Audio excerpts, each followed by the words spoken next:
Welcome to 5-Star Weekly. The 2025 season is upon us. We get a first look at our revamped attack. We're getting all that more coming up. Before we get into it, become part of the notification squad by hitting the bell next to the subscribe button on YouTube. Welcome to the show, 5-Star fam. I'm AJ, and this is Michael. And yes, Atlanta United played their last preseason match, and the first game of the 2025 season is going to be happening this Saturday. So yes, we will get to that preview. Before we do all of that, let's give some major shouts out to our Patreon fam, notably Gavin, Jordan, Niall, Andrew, Chris, Nick, and Jeff. Thank you guys so much. Join us there. If you saw the Garza episode, yeah, you should join the Patreon if you want to get some questions in for future guests. I mean, now is the best time of it. You never know who is going to come on. So anyway, let's get into the preseason match review. It's going to be super quick because, well, it wasn't super quick. It was 3 45-minute halves. It was a little bit of a man, I don't even know how to call it, but it was almost punishment a little bit, unfortunately. Yeah, it's like, yeah, it's always great to see a lot of Atlanta United, but man, like, butts were hurting. I feel like it's just like 135 minutes total. Man, it's a lot. It's a lot of football at one point. But yeah, we did get to see Emmanuel Latte Lath, and yeah, he came on and he looked dangerous immediately. It was, immediate press. He got the ball, created his own shot, left foot, and it was just wide, but it was just like a taste of what was to come for sure. But yeah, against FC Dallas, we were able to, I believe, a 3-2 win. There we go, in the friendly, and yeah, some good goals. But, I think most importantly, it wasn't really, I think, marred by any injuries. So that part is good. And, a good bit of fitness for a lot of the players who probably will be seeing, almost or nearly 90 minutes on Saturday. So, yeah, a good run out. And then also 45-minute run out for some of the guys that are building their fitness on the bench and all that. But anything to glean for you, Michael? Yeah, one big thing for me is that this team did well the entirety of the match. Yeah, it was a 3-2 scoreline, which seems close, and yeah, it was. However, I thought that we controlled the game and did well most of it.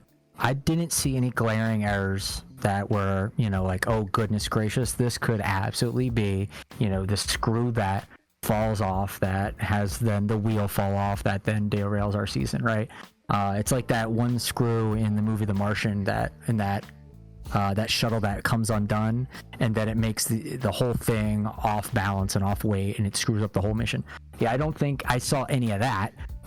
What's also comforting is seeing, when we trotted out the second team, they held their own and did well as well. So when we have to look at our depth, which what we've been saying for a while now, is looking pretty, it's looking pretty optimistic regarding having to rely on them, which in the past, that really hasn't been something we've been able to do.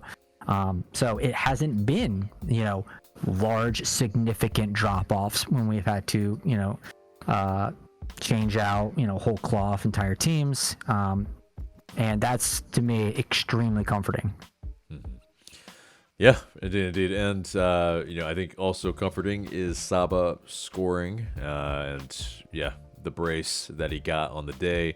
The first goal, top 90, upper 90, rather, top bins. And, just a really well-taken goal where, I think we're going to be seeing him cut it in from that left side a good bit. It's going to be very, very exciting. And, him also being able to play on either wing and switching, and also, seeing Miguel Miron and Alexei Miranchuk kind of switch and maybe kind of play similar areas, which may or may not be good. We'll see. I think them maybe playing off of each other and maybe in tight spaces will be good. But I think that part does worry me a little bit. I'm wanting to see maybe them occupy different zones on the pitch, and to make sure that there is space, there's spacing, there's positional play that essentially makes sure that they're actually not marking themselves by just being around each other. So, but yeah, either way, a 3-2 win. It was kind of misty, a little bit, kind of just overcast conditions. But either way, it's a good run out. Maybe not going to be the conditions that we are going to be used to playing, but either way, it's still, some of the players I think are very used to the bends. Latte Lath, that'll be interesting to see how he gets accustomed to the turf and all that. But yeah, absolutely. The match on Saturday, CF Montreal, we'll have that preview later on in this episode. But let's get to the news. And yes, the new connector kit has dropped, and it was preceded a little bit in a little kind of very, very interesting, I think, what would you call it? Just an interview the night before with some players, and some lucky fans got a sneak peek at it, along with Jillian Sakovitz and Joe Freihofer, there we go, who was hosting the event. But it dropped on Valentine's Day. Thankfully, it wasn't at night, because that would have been rude for a lot of people. But in the day, they didn't have the big pomp and circumstance like it usually does, or at least some pop-up event, or at the stadium like in previous years. But the connector kit, it's reminiscent. They didn't swing for the fences with a oddball type of design, but it's kind of that mix between that black kit, and then also kind of the one from last year, and then of course the OG 5 stripes. It's got some gold piping as well that makes it just kind of look a little bit kind of more elegant, I think, than I think maybe some of the ones around the league, because while the shoulders are very similar all around the league, like I think we at least there's this. It looks like it's definitively an Atlanta United kit, but there are some nice touches to it. But what was your take on the connector kit? I like it. It's quickly gone up to tied with, I think, in second place for top overall favorite. It could get up to overall favorite. I'm not sure yet. We'll have to see how the season goes. But I like how they went with having black being the foundational color, the background color, and then kind of red on top, versus in the past where it seemed to be red on as the foundational color, and then black on top. So I like that that perspective that they took from it, like you said, reminiscent of the black kit, which I thought was really cool as well. Having black being the base, I feel like Atlanta United jerseys having black being the base, or feature prominently, I think makes sense. I really like the idea of Atlanta being the villain, being the the kind of the evil empire type team, and you convey that very well with a sense of power with the the black base with a red on top, and obviously with gold trimming, I feel like that just makes a lot of sense. It hasn't been bad with red being the base. Don't get me wrong, with like black accent and stuff like that. But I feel like this is very true to us, and I feel like what we should lean into. I really like that we super leaned into it and tastefully with the black kit, and this is another kind of good way of doing it, all by very safe. Yeah.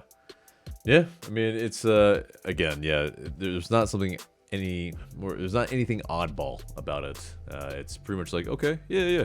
It's like it's a good touch on a good bit of it. I think you might see in the future some other kits probably swing more for the fences a little bit, but I think it's probably just wise as the this one won't be changing next year, so when the World Cup comes, it's gonna be really interesting. It's gonna be really, really interesting. I think you gotta kind of keep some traditional parts of it to I think keep people on board a little bit in a sense. But the jock tag I think is interesting. It's a globe that opens up like the roof at Mercedes-Benz Stadium, and it represents Atlanta's place on the epicenter of soccer in North America, with the USSF being in our backyard, of course. So it all ties together. I think it's a job well done, and I think with what they're saying as well, that it's a tribute to the incredible bond between our fans, club, and city. I can see it. It's they're using a little bit of nostalgia, but also kind of refreshing it a little bit. So I think plaudits go all around to everyone who created it, and it's a classy one. I mean, the V-neck probably is the most different thing from any year, and I mean, some people aren't really fond of V-necks, but a lot of people are not fond of collars. I did not realize that was such a contentious issue with a lot of people. Like, I was just like, collar, whatever. I mean, I don't really mind if we went that direction one time, and I just got blown up. So I was like, oh, whoa! I did not realize that was a hornet's nest. Yeah, right. It's a lot of people die on that hill of never a collar, but I think in the right context, I think it could look good, and there have been a lot, at least that I've seen, that have looked good with collars. So in the future, risk it. Maybe not the primary kit, but maybe the secondary. So anyway, next bit of news is that Pedro Amador and Brooks Lennon are in training. So yes, that is very good news. Whether they're going to start this weekend, that's another story. But it is definitely good to see both of the starting fullbacks, presumably, on paper anyway, getting back into training. So that's fantastic. Next bit of news is that we've got Derek Etienne. Well, basically one of the two buyouts this year, according to J. Sam Jones, is going to be used on Derek Etienne's contract. He, of course, is with Toronto, but still some of his salary charge is on the books. So definitely, as far as Etienne, unfortunately, just never caught on, never produced really, and it's a sad thing because it looked like he could have, but it was definitely one of the misses from the front office when Carlos Bocanegra was at the helm. But any thoughts on above? Nope, just glad to put an end to that chapter and moving on. Yeah, indeed. But yeah, so next bit is Latte Lath. He spoke with the media, and it's one of those things where as far as Chris Henderson, him talking about him, well, he said, he's a goal scorer. He's proven it in multiple leagues. He's going to help stretch teams with his speed and his finishing. We're really excited to see how he'll complement Moranchuk, Saba, Miggy, and our midfielders. As far as Latte Lath, he said, I came here because I want to try to win something with Atlanta. I liked the project, they told me. And yeah, I think that's music to our ears. Obviously, that's exactly what we want to bring him here for. But he also continued, I just need to play football, be focused, and try to do the things every Saturday, every training. And yeah, I think Garth Lagerwey also acknowledges that, yeah, there's a real buzz and real momentum building both inside our locker room and out in the city of Atlanta. We couldn't be more excited that he chose us and that he is choosing to come to Atlanta United to be and be part of our fan base. Obviously, Lagerwey was at the block party over the weekend. That was a bit of a mud fest, but either way, yeah, he was there greeting the fans. And yeah, I think he probably could really feel that palpable energy that is really much there. I mean, the fans, casual and diehard, I think are pretty high on this season. So definitely should be quite exciting. But yeah, any thoughts on those quotes? Yeah, not really, except for I did find this is kind of funny that it was like, it's like, yeah, I mean, I could have, tried to win things with Burrow, but it was different. It was just different over there. So, and it's just like, okay, well, that says. I was a little surprised he said that, because I feel like after he's like, I came here to win something, he realized like, oh, that might look a little bad to Burrow, like, so he had to clarify.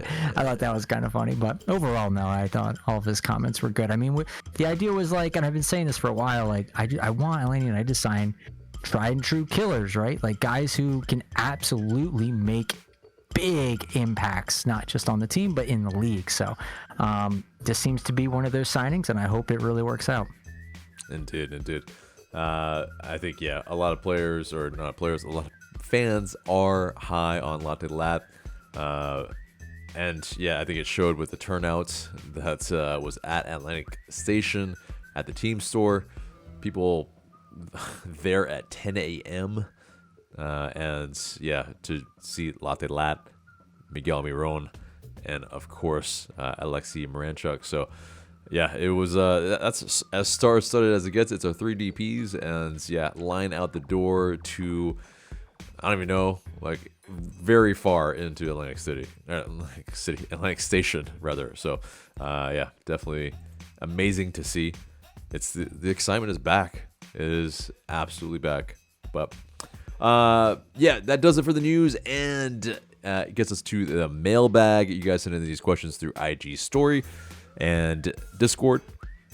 Please continue to do so, and we might answer your questions in the future. But first question comes from A.2310.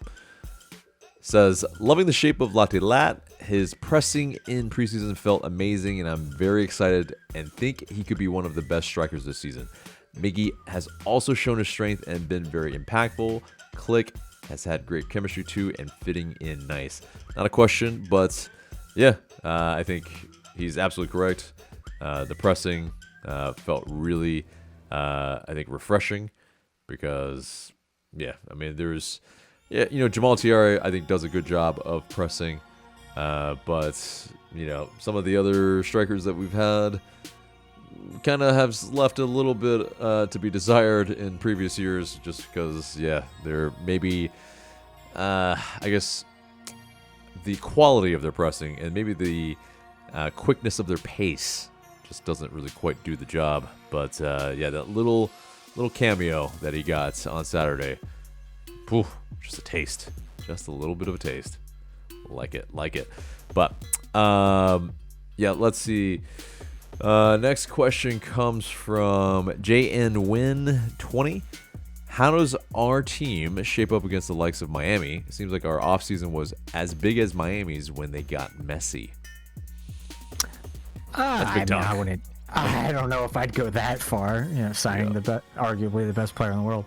and friends too. So I don't know if I'd say that, but I mean, as far as MLS windows go, average ones, this is good. This is very good. So I would be very bullish on this. How we match up against Miami, that's tough. I think they've gotten better. Their depth has gotten better. They still, have some defensive woes. Of course they will. They have, geriatric FC up front, so it's not exactly going to be a team that can get back and defend fully, like some of the teams that are maybe younger.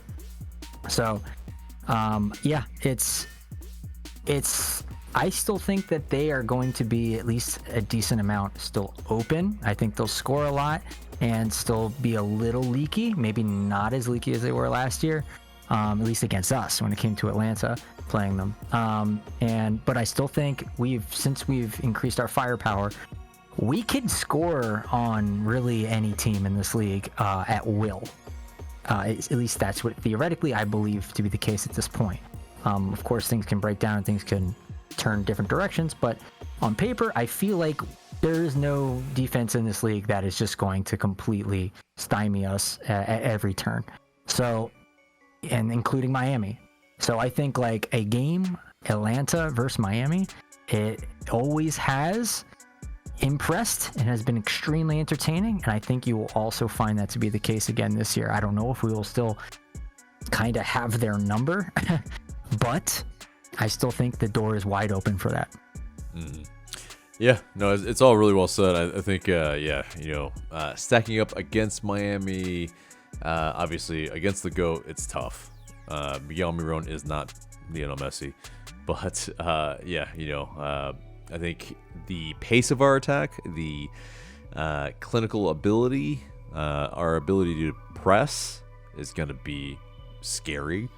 That front three, I'd put it up against any of the teams in this league, I feel like, because, from that pressing standpoint, like if they can get the triggers right, and also make sure that the shape of the press really stymies teams, man, like we're going to be scoring some really, really easy goals just because, we're forcing a lot of turnovers. But next question comes from Ethan, ATL UTD 17s. Will Miggy do his half of the Fusion celebration for his first goal back at the Benz? Ooh. Wasn't he asked about this in one of the press? And he said, I don't think he will. If that's the case, then I don't think he will. But if I'm making that up, then I think it's a possibility that he would do something like that, in deference to his past comrade on this team and the history that was here. So it's possible. Maybe in the future he'll do it. But I feel like I recall him saying he's not going to do that. But I don't know. Maybe I'm making it up. I mean, obviously he has done that with Newcastle when he scored in that summer series. So I mean, I think if not, it's also why not. Yeah. But anyway, next question comes from Greatest Josh Cohen fan. What is dream attacking build-up in our attack with all the versatile players? How would you want the players to score the first goal of the season? That's a good question. We can talk about will they or whatever, but I think how they will score it, I think actually does make a bit of a statement.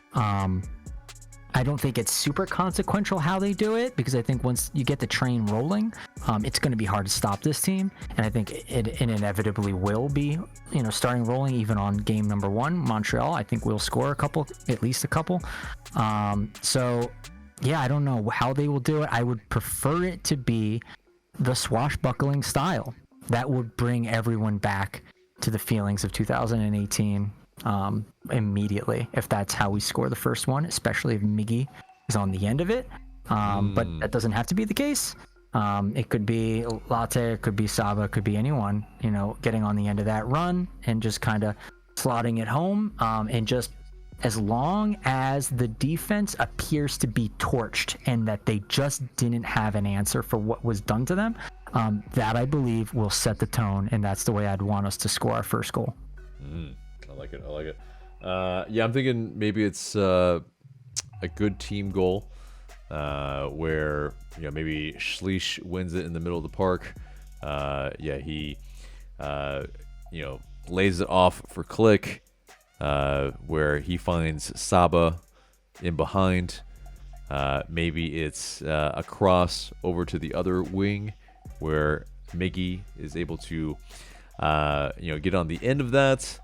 He drops it off in a kind of pullback to Moranchuk, who finds Latte Lath to score that first goal. Whether a pullback, it's dude, I love it. I want to see more cutbacks. So. Oh yeah. So and that would predicate maybe Miggy using his right foot, but one can dream. We're dreaming, right? So might as well. So that's the goal. Yeah. So hopefully they manifest it, and if it happens, well, you heard it here first. So let's get into some of the other questions. Let's see. I'm doing the bestos I can. There we go. Is the asbestos? Yeah, I'm doing it as best as I can. That's funny. Yeah. His question is the rise of Dominique Chong-Qui proof that the Atlanta United Soccer, or Atlanta United Academy rather, is a left back factory? Man. It definitely points in that direction. I'll tell you that. Yeah, I mean, with Bello, with Wiley, I mean, both being sold to Europe, it's kind of nuts. Yeah, and Chong-Qui looks every bit a part of that. Like, he looks physical, he looks quick, he looks like he can read the defense, or not read the attack, and kind of be positionally pretty sound as well. I mean, yeah, just looks like a unit for his age as well. So definitely, I think a one for the future, and could be pushing Pedro Amador at times. But we'll see. Let's see. Next question comes from. There's so many questions, but and many that we will talk about in our preview. So unfortunately, we won't get to some of these because it's like, which 11, which formation do you expect to see? What are your 3 keys to this match? But we'll of course talk about it. But Jack Jorgensen asks, biggest improvement you've seen in training in offense and defense? Biggest improvement over last season? That's a tough one. I'll bite. Yeah, go for it, and I'll see if I can find something. Yeah, I think the biggest improvement in training in at least in the preseason matches, so we wouldn't call it training because obviously no one's really privy to the training except for media. But as far as attack, I mean, I think the obvious bit is our pressing. It's a lot more coordinated. It's a lot more dangerous feeling. But I think it still needs some work. I think they all obviously need to be able to play together in order to coordinate that press. But in attack, that definitely just looks a lot more energetic. As far as defense, hard to tell when none of the starters really have all played together in one match, I feel like. So not really definitive, unfortunately. Like, it would be just kind of a misnomer. It's just like, okay, this makeshift defense kind of looks like this, but it's not going to be what we're going to be actually playing. So come up with an answer? Yeah. So I'll dig into the offense a little bit, into the attack. I think that it definitely seems like set piece dead ball attacking situations has been a focal point of either Dial's tactics or what the team's just trying to do. When at least when they didn't have the speed at the time with Miguel and Latte Lath. In a lot of preseason games, we were heavily reliant on those types of attacks, and they were very effective. We scored quite a few times off of headers, set piece positions, and I think that seems to be something that they were focusing on if we are trying to break down a low block. So hopefully that translates to being able to do that in a game if a team is sitting really far back and parking the bus. Yep. I agree. Next question comes from Emmanuel Latte Lath. A little hard to read there, unfortunately, so I might have butchered your name there. But who do you think will be our player of the season? Or these days, I just want you to be like, and this question comes from Seymour Butts. Is that how you say your name? Sorry. I know, right? People are just gonna change their names just to throw us off. But. Yeah. What was the question again? You didn't even wasn't even paying attention. You just wanted to. Yeah. Who do you think our player of the season will be? Yeah. Probably Miguel Almiron. I feel like he's just going to be the most influential, the most prolific goal, assist contributions. The MVP probably of our team. I would like for it to be spread around more evenly, because that would mean like the whole team's thriving and doing really well, and you don't know where the knife is coming from, right? Everyone is trying to attack and get you. So, but I think Miguel would probably be the one to stand out the most. Yeah. I mean, it's on and off the pitch. I think he's going to be, just someone that fans will be clamoring for to succeed. Fellow players probably as well. Just that contagious energy, that smile. I mean, yeah, it's hard to really say against that. But Latte Lath might be that other player that's because of the types of goals, the number of goals. It's going to be very important for us, I think, to be able to kind of, maybe get that lead goal, but also put away teams. And I think that's how we're going to do it is with a clinical striker. But let's see. XJSI.Brandon asks, what's the expectation after Miggy Lat signing? Deep playoff run or just better than usual? I think deep playoff run. I mean, I'd expect to have a home playoff game, at least one. Top 4 is my goal. I think Garth and everyone else will kind of look at the season as a bit of a failure if you fall out of that. With all the hype, all the signings, and kind of everything there. I'm interested to see, I haven't seen it yet, if Garth is starting to try and set expectations a little more measured by saying, like, I get that we did all of this amazing stuff, everybody, but let's remember, this is still year one of the completed rebuild, essentially. There still needs to be time to get things to gel. Think about 2017. We didn't win the cup that year, but the pieces were there. So 2018 comes along and boom, we just roll right into it. Now that could be the case with a 2025 to 2026 season type of timeline. But I still think we should be looking at a top 4 with at least one home playoff game and then making a deep run. If we don't win the cup this year, at least if we're competitive for it, I'll be happy, because then that puts us on the right track for still remaining in the conversation, being competitive again, and kind of just fine-tuning for next season. Mm-hmm. Indeed, yeah. I mean, it is that. It's, I think, there's pretty much not much I disagree with. And it is that. It's, the playoff game is a minimum. I think we can go pretty far. I think we're set for cup competitions as well. Our ability to be able to play in different ways with dynamism, play that swashbuckling football like we've been mentioning. Yeah, I think it's going to be really hard to contend with for a lot of teams. But next question comes from Spunpedo. What is the weak point of this team? What positions are we the weakest? I say right back. Yeah, I think you're probably right.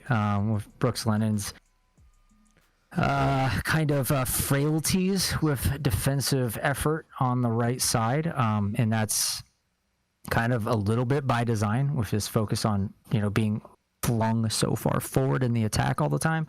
That may lead us to being a team that gets it conceded or gets scored on like at least once again. We don't have like a lot of clean sheets because of that, but we probably stem the blood loss to like only 1 or 2 goals a game, and we don't kind of just get blown out often. I really doubt that that'll be the case. I'd be very surprised if that's the case, even with high flying right left backs. So I think that's probably where the weakness lies. And maybe one other area to keep an eye on could be us getting mixed up in mid blocks, and then having the team that got us kind of caught in transition in the midfield hitting us on a very quick counter. We've seen that happen to us in previous years. I still think it's a possibility of happening because yes, we're a fast team. Yes, we're going to look to break into spring runners and go fast, but we are still going to be a possession-heavy, dominant team. And with that comes always the looming dagger of getting hit in transition and losing the ball in a dangerous position in the midfield and then getting countered on. So that's just a possibility, but that always seems to be the sort of Damocles that follows us around every season, so it's nothing new. Yeah, I mean, I think it's also if Stian Gregerson is there, that safety is probably a little bit more mitigated. But yeah, absolutely. Yeah. In the times that he's not, yeah, we're gonna be susceptible, and that's gonna be a weak point, I think, for sure. The weakest position, yes, right back. Yeah, it's just how many times we were killed on the back post. It's a feature of this team, unfortunately, and hopefully we hopefully can iron that out.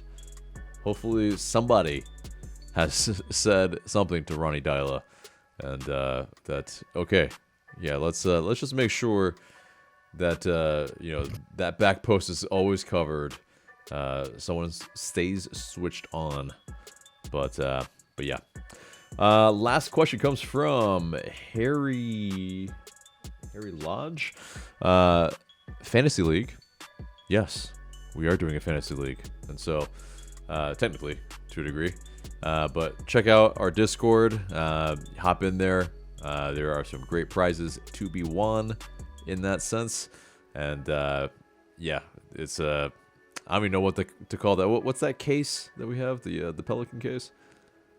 I forget the brand, the name of it, but yeah, it's just like a lockbox. It looks like a gun box, like a pistol carrying box, but it's not. It has like speakers in it. It has a cup holder in it. It has, it's Atlanta United themed.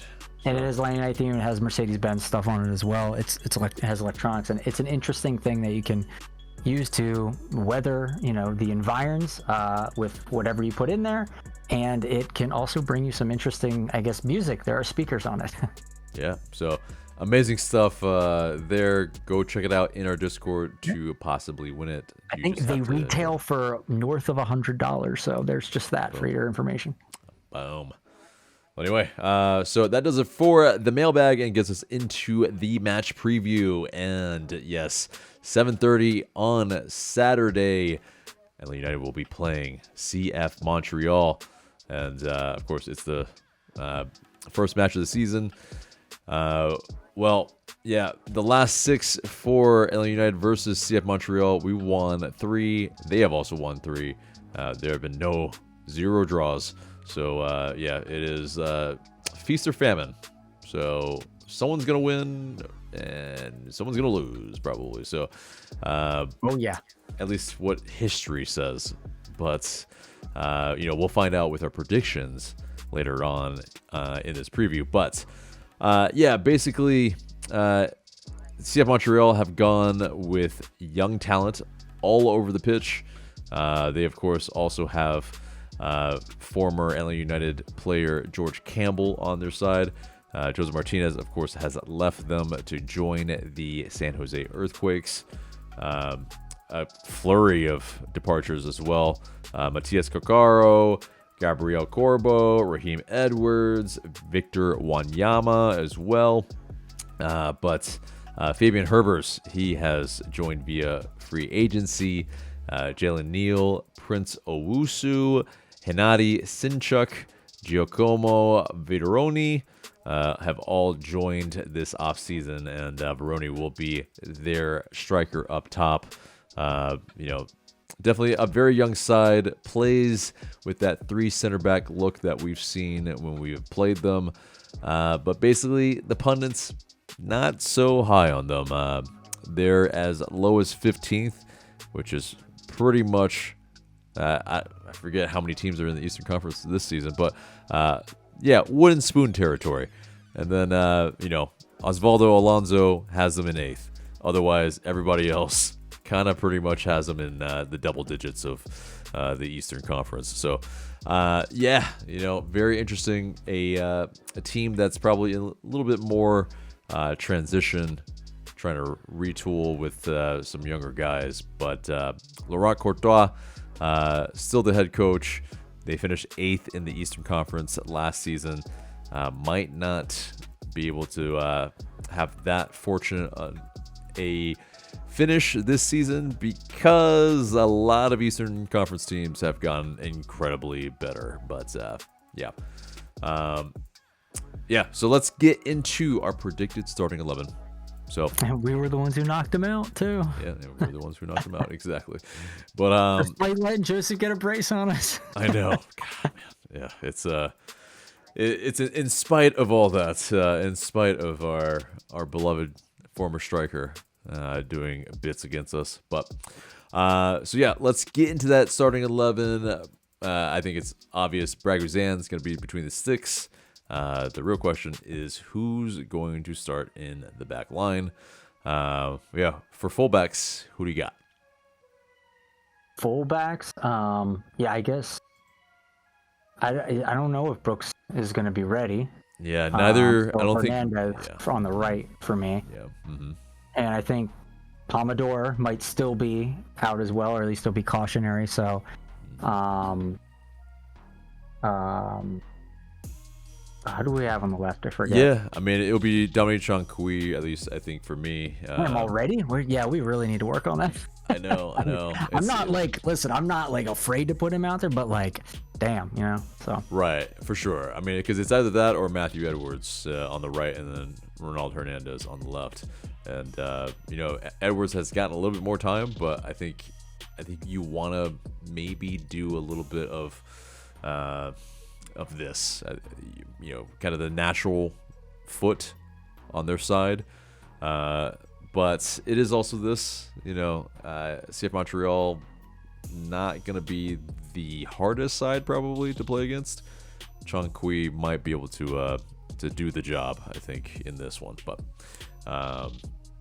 obviously after this, we're going to really need Amador and, others. But a left back depth piece is not going to be the reason we lose this game. Yeah, hopefully not anyway. Famous last words, of course. But I'd be if he is the reason, oh man, he had a big goof and an Edwin Mascara level back pass to their striker on goal. I don't see it happening. Yeah, and Dyla is very high on Chancui, so I think there's a strong likelihood that this might be the case, and especially he has started a good majority of the preseason matches. But in center back, I think it's I think both are healthy. So Gregerson, Williams, that's probably I would like to see that. Yeah, the easy pick there. Into midfield, I think this is where it starts picking itself a little bit. But depending on, what do you think? I would like to see Click and Sleesh be the Polish connection. That'd be fun to see. Indeed. Yeah, I don't think that deviates for me. Into the attacking midfielder position, central attacking midfielder position, probably Alexei Miranchuk, if he's I mean, it seems like he's healthy, so should be in there in the hole. Disagree or No. Yep. I think we're gonna run a traditional 10. Yeah, I think we'll do that. Yeah, and then on the wings, I think it's gonna be easy pickings there as well. Miggy returning to the bends. Sabo Labjanidze on that left wing, just creating havoc on a good run of scoring. It's going to be, pretty tasty, I think, the prospects for Sabo in this game, too. But, I'm assuming nothing different there. Yeah, it would be a travesty if we didn't do that. Yeah, you probably. But I think this is where we might deviate because who's going to start up top? Because is Latte Lath ready to start the match? I mean, he is pretty much in mid-season form to a degree. He basically just had like a couple weeks off, so it's not really that crazy. So, he could, but what do you think? I think you should start him. I think you just have the hype, the energy of the fans, and you use that with all of these other pieces that are now in place. Basically, I want to see the fully operational battle station from the get-go, from second one, and then get the win there, and then make some maybe planned substitutions like putting in PRA if we're not super comfortable with having Latte Lath go the entire 90. I think that would probably be just serving the fans better instead of doing it the opposite way, instead of having him come on as a sub over him. So yeah, I think that would be the way I would do it. Yeah, and I think that's fair. I personally probably am not. I'm probably gonna try to err on the side of, I think, making sure that he is fully, fit for the whole season. So definitely don't want to stretch him and then be forced to make a substitution when you maybe don't have to. So I think Jamal Tiare, is match fit. Has been starting a good majority of the preseason matches. For the first match, throw him out there for 60, 65, and then bring on Latte Lath. He gets an ovation. He'll feel the energy from the fans as well. I think he'll be a good little marker for him to kick on, and I think use that energy to have a great season. So I think Tiare for me. But what do you guys think? We have the lead at that point, Yeah, hopefully so. But it is that. I mean, if Latte Lath comes on, I think there's a pretty strong likelihood that he might be able to conjure something up. So, I think it'll be quite exciting. But what do you guys think? Let us know in those comments below what your starting 11 is. But it gets us into the score prediction. So, Michael, what do you got? 3-1 Atlanta United. Oh, okay. So 4 goals. That's going to be quite the goal fest. I'd be happy to see that. I think we can get a clean sheet on this, actually. I think it's 2-0. I think, we're just going to be a little too much for CF Montreal, but maybe the attack isn't fully clicking yet. And, it's going to take a little bit of, some chemistry building a little bit to kind of figure out how each piece will really be able to flourish, to be able to finish off their chances. I think, Saba probably is going to get one. I think, the run of scoring that he's on, I think he can carry that into the season. Who the second goal, or maybe the first goal, is, that's going to be the great question. If you want to watch the MLS Now podcast, we actually go through a prediction of maybe how a goal might go. But anyway, that's our score prediction then. So pretty much that is the match preview and almost the entire episode, except for the question of the day. The question of the day is, who scores the first goal of the 2025 season? let us know in the comments below. But yeah, that's it for us today. Remember to like, share, comment, and subscribe.